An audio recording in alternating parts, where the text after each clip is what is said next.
Osmania యూనివర్సిటీలోకి TDP నేత రేవంత్ రెడ్డి ప్రవేశం అంశం మరింత వేడెక్కింది. ఈ అంశంపై ఓయూ విద్యార్థులు రెండుగా చీలిపోయే విమర్శలు, ఆరోపణలకు దిగారు. మరోవైపు ఈ అంశంపై హైకోర్టు ఇచ్చిన తీర్పు ప్రాధాన్యం సంతరించుకుంది.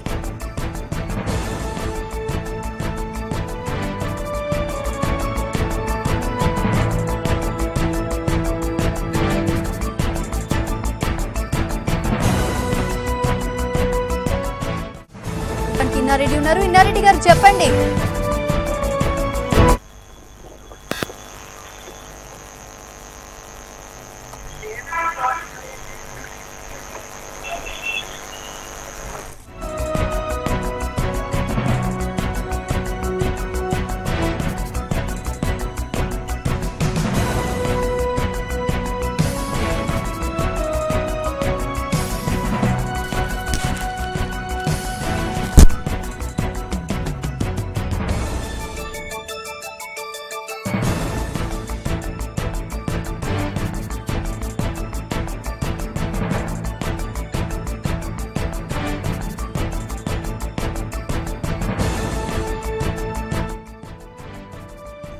దీనిపై మరిన్ని వివరాలు మా ప్రతినిధి ఇన్నారెడ్డి అందిస్తారు.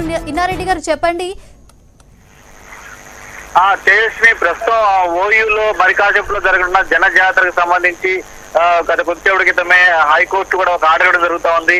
ఉదయం పూట ఒక లా విద్యార్థి వేసిన లంచ్ మోషన్ మీద స్పందించిన హైకోర్టు ఇక్కడ ఓయూ క్యాంపస్ లో రాజకీయ సభ నిర్వహించకూడదు అని చెప్పేసి చాలా స్పష్టంగా జారీ చేయడం. అయితే ప్రస్తుతం అయితే మాత్రం ఇక్కడ జరిగేది రాజకీయ సభ కాదు, తెలంగాణ ఆవిర్భావం సంబంధించి సభ ఒకటి నిర్వహిస్తున్నామని చెప్పేసి కూడా ఓయూలో సంబంధించిన ఒక విద్యార్థి సంఘాలు చెప్తున్నాయి. అయితే దీంట్లో రెండు వర్గాలుగా విడిపోయిన విద్యార్థి సంఘాలు ఒకవైపున దీనికి సంబంధించి జనజాతర నిర్వహిస్తామని ఒకళ్ళు, ఈ సభ నిర్వహించకుండా అడ్డుకుంటారు మరికొందరు. అలాగే ఈ జనజాతర సభకు సంబంధించి రేవంత్ రెడ్డి వస్తాడు అని చెప్పేసి చెప్పడం, రేవంత్ రెడ్డి వస్తే ఖచ్చితంగా దాడి చేస్తాదని మరో విద్యార్థి సంఘం సంబంధించి హెచ్చరిక జారీ చేసిన నేపథ్యంలో రేవంత్ రెడ్డి కూడా ఎట్టి పరిస్థితుల్లో ఈ సభకు హాజరవుతా అని చెప్పిన నేపథ్యంలో ప్రస్తుతం ఇచ్చిన హైకోర్టు ఆర్డర్ ఫాలో అవుతారా, లేకపోతే ఇది రాజకీయ సభ కాదు కాబట్టి ఇది తెలంగాణ ఆవిర్భావం సంబంధించిన సభ కాబట్టి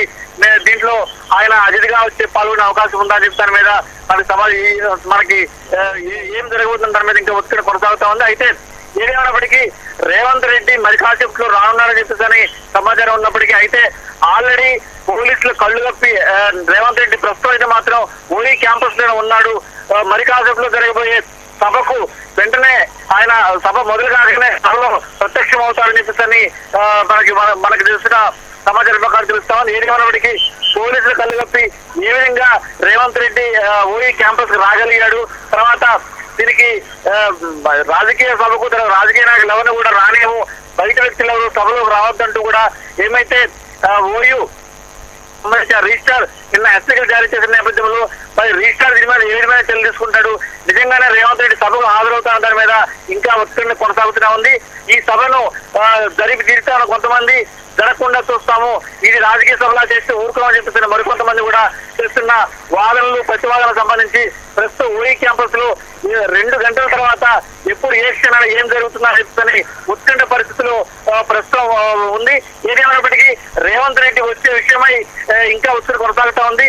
ఆల్రెడీ రేవంత్ రెడ్డి వచ్చి ఈ క్యాంపస్ లోనే ఉన్నాడని చెప్పని మనకు తెలుస్తా ఉంది. మరి ఆయన క్యాంపస్ కి ఏ విధంగా వచ్చాడు, తర్వాత సభ ఎన్ని గంటలకు స్టార్ట్ అవుతుంది, సభలో ఆయన పాల్గొంటాడా, పాల్గొన్న తర్వాత ఒకవేళ పాల్గొన్నాడని తెలిసిన తర్వాత దీని మీద ఓయూ యాజమాన్యం ఏ విధంగా స్పందిస్తుంది అన్న దాని మీద క్వశ్చన్స్ ఇంకా సమాధానం రావాల్సింది. ఏదైనప్పటికీ ఓయూ క్యాంపస్ లో ఇంకా ఆ ఒత్తిడి కొనసాగుతూనే ఉంది చేస్తుంది. అదే ఇన్నారెడ్డి, ఒకవేళ రేవంత్ రెడ్డి క్యాంపస్ కి వస్తే పోలీసులు ఎలాంటి చర్యలు తీసుకుంటారు? అంటే పోలీసులు దీని మీద అంటే బయట వారిని ఎవరిని కూడా అనుమతించము, అవసరమైతే పోలీసులు సహాయం తీసుకుంటా అని చెప్పేసి కూడా చాలా స్పష్టంగా ఓయూ రిజిస్టర్ చెప్పడం జరుగుతా ఉంది. చెప్పిన నేపథ్యంలో మరి రిజిస్టర్ కనుక పోలీస్ కంప్లైంట్ చేస్తే ఖచ్చితంగా ఆయన అరెస్ట్ చేసే అవకాశం ఉంది. మరి ఇలా పోలీసులు ఆయన పోలీసులు అరెస్ట్ చేస్తే ఎవరైతే ఈ సభకు సపోర్ట్ చేస్తున్నారో మరి ఆ విద్యార్థి సంఘాలు అడ్డుకునే అవకాశం ఉంది. పోలీసు అరెస్ట్ చేయడం, విద్యాసంఘాలు సపోర్ట్ చేయడం లాంటి పరిస్థితుల్లో ఖచ్చితంగా ఉద్రిక్త పరిస్థితులు నెలకొనే అవకాశం ఉంది. అయితే ఇప్పటికే ఇప్పటికే వాళ్ళు హెచ్చరికలు జారీ చేశారు. మేము చేస్తున్న సభ కనుక ఆటంకాలు కనుక కలిగిస్తే జరగబోయే పరిణామాలకు ఓయూ రిజిస్టారే బాధ్యత వహించాల్సి ఉంటుంది, ప్రభుత్వమే బాధ్యత వహించాల్సి ఉంటుందని కూడా చాలా స్పష్టంగా వాళ్ళు హెచ్చరికలు జారీ చేశారు. మరి ఏ క్షణాన ఏం జరుగుతుందని చెప్పేసి చాలా ఉత్కంఠగా ఉన్నారు. పోలీసులు కూడా ఓయూ క్యాంపస్ చుట్టూ కూడా చుట్టుముట్టారు. ఎప్పుడు ఏ క్షణంలో ఎలాంటి పరిస్థితి వచ్చినా కానీ వెంటనే ఎలాంటి ఇబ్బందికర పరిస్థితి లేకుండా చూసేందుకు పోలీసులు వ్యవహరించారు.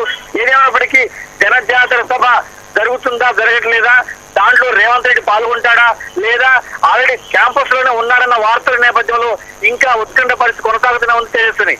అదే రేవంత్ ను అసలు ఎవరు అడ్డుకునేందుకు ప్రయత్నిస్తున్నారు ఇన్నారెడ్డి గారు? అంటే దీనికి సంబంధించి ప్రస్తుతం జరుగుతున్న సభలో ఎవరైతే ప్రభుత్వానికి వ్యతిరేకంగా అంటే ప్రభుత్వం తెలంగాణని తెచ్చి తెలంగాణ కోసం ప్రాణత్యాగం చేసిన అమరవీరులను స్మరించుకోవడంలో భాగంగానే ఈ రోజు జనజాతర సభను మేము ఏర్పాటు చేసుకున్నామని చెప్పేసి కూడా కొంతమంది విద్యార్థి సంఘాలకు సంబంధించిన నేతలు ఈ సభను ఏర్పాటు చేయడం, ఈ సభకు సంబంధించి కొన్ని పార్టీల నాయకులను పిలుస్తూ వాళ్ళలో రేవంత్ రెడ్డి కూడా ఉండడం జరుగుతా ఉంది. అయితే రేవంత్ రెడ్డి తెలంగాణకు సంబంధించి తెలంగాణ వ్యతిరేక చెప్తూ కూడా ఆయన కనుక వస్తే ఉపాధిస్తుందని మరొక వైపున కొన్ని విద్యార్థి సంఘాలు డిఎస్ఎల్ ప్రకటించడంతో రెండు వర్గాలుగా విడిపోయిన ఓయూ క్యాంపస్ విద్యార్థి సంఘాలు ఆయన స్వాగతించే వాళ్ళు ఒకరైతే ఆయన కనుక వస్తే పరిస్థితులు తీవ్రంగా ఉంటాయని చెప్పిన దాని మీద విమర్శలు చేసే వాళ్ళు మరొకరు ఉన్నారు. ఏదేమైనప్పటికీ మరి ఈ సభ ఏ విధంగా జరుగుతుంది, సజావుగా జరుగుతుందా లేకపోతే ఇక్కడ ఉద్రిక్త పరిస్థితులు నెలకొని ఒకరి మీద ఒకరు దాడి చేసిన పరిస్థితి ఉందా? ఇప్పుడు ప్రస్తుతం ఒకరి మీద ఒకరు దాడి చేసిన పరిస్థితి అనుకుంటే పోలీసులు ఇప్పటికే మోహరించి అన్ని చర్యలు తీసుకున్నారు. ఏదేమైనప్పటికీ మరి కాసేపులో జరగబోయే పరిణామాలు ఏ విధంగా ఉండబోతాయి, అలాగే రేవంత్ రెడ్డి ఉన్నాడా లేడా, ఇప్పుడే క్యాంపస్ లో ఉన్నాడని చెప్పి సమాచారం ఉన్నప్పటికీ మరి రేవంత్ రెడ్డి మరి ఏ విధంగా వచ్చాడు, ఎవరు సపోర్ట్ తో వచ్చాడని తెలిస్తే పోలీసులు ఎందుకు అడ్డుకోలేకపోయారు, వాళ్ళకి ఏ విధమైన పరిస్థితి ఉందని దాని మీద ఇంకా సమాచారం ఉంది. పోలీసులు కూడా గతకు వచ్చేటికి మన సమాచారం ఉంది. ఆయన మరి ఎక్కడున్నాడు ఏదో కూడా దాని మీద పూర్తిగా తెలియాల్సి ఉంది. ఏదేమైనప్పటికీ రేవంత్ రెడ్డి క్యాంపస్ లో ఉన్నాడన్న విషయం ఇంకా టెన్షన్ పెంచుతా ఉంది. ప్రస్తుతం అయితే మాత్రం ఈ సభ ఎలా జరుగుతుంది, ఎలా జరగబోతుంది దాని మీదనే టెన్షన్ కొనసాగుతా ఉంది. తేజస్విని, ఇన్నారెడ్డి ప్రస్తుతం అక్కడ పరిస్థితి ఎలా ఉంది, అంటే సభకు పోలీసులు ఎలాంటి ఏర్పాట్లు చేశారు? ఈ సభకు సంబంధించి ఇప్పటికే పూర్తి స్థాయిలో భారీ ఎత్తున బందోబస్తు కూడా ఏర్పాటు చేయడం జరుగుతూ ఉంది. ఈ బందోబస్తు నేపథ్యంలో ఎక్కడ కూడా చిన్న అవాంతర సంఘటనలు కూడా రాకుండా ఇప్పటికే ఏర్పాటు చేశారు. ప్రభుత్వం కూడా సీఎం క్యాంప్ కార్యాలయం నుంచి చాలా స్పష్టమైన ఆదేశాలు రావడం జరుగుతూ ఉంది. అంటే ఉద్యమాల పురిటిగడ్డ ఉస్మానియా క్యాంపస్ లో అంటే తెలంగాణ రావడానికి కీలక భూమిక వహించిన ఉస్మానియా క్యాంపస్ లో ఎలాంటి గొడవలు జరగకుండా చూడాలని చెప్పేసి కూడా ప్రభుత్వం ఇప్పటికే ఆదేశాలు జారీ చేసింది. దీని ప్రతి విషయాన్ని కూడా నిశ్చితంగా పరిశీలిస్తూ ఇప్పటికే దాదాపు 8 టీముల ఇంటెలిజెన్స్ వర్గాలు విద్యార్థి సంఘాల్లో ఉండి ఎప్పటికప్పుడు జరిగే ప్రతి విషయాన్ని కూడా ఆ ప్రభుత్వానికి చేరవేస్తూ ఉన్నారు. ఏదేమైనప్పటికీ మరి కాసేపట్లో ప్రారంభంగా ఉన్న జనజాతర సభకు సంబంధించి రేవంత్ రెడ్డి పాల్గొనడా, ఈ సభకు ఎలాంటి పరిణామాలు ఉంటే ఒకవేళ రేవంత్ రెడ్డి కనుక వస్తే మరి పోలీసులు అరెస్ట్ చేసే పరిస్థితి ఉంటే దాని మీద విద్యార్థులు అడ్డుకుంటాయి కాబట్టి మరి ఆ ఉద్రిక్త పరిస్థితి నుంచి ఏ విధంగా సేవ్ చేస్తారు? చాలా అంటే ముఖ్యమంత్రి కార్యాలయం నుంచి చాలా స్పష్టమైన ఆదేశాలు రావడం జరుగుతూ ఉంది. ఎక్కడ కూడా ఎలాంటి అవాంఛనీయ సంఘటనలు జరగకుండా ఎవరిని కూడా అంటే రెచ్చగొట్టే ధోరణి కావచ్చు, తర్వాత వాళ్ళు ఉద్రిక్త పరిస్థితి లేకుండా ప్రశాంతంగా ఉండేలా చూడాలని చెప్పని కూడా సీఎం క్యాంప్ కార్యాలయం నుంచి చాలా స్పష్టమైన ఆదేశాలు రావడంతో పోలీసులు మాత్రం చాలా అప్రమత్తంగా ఉన్నట్టు తెలుస్తా ఉంది. Tejaswini. Okay, thank you Inna Reddy.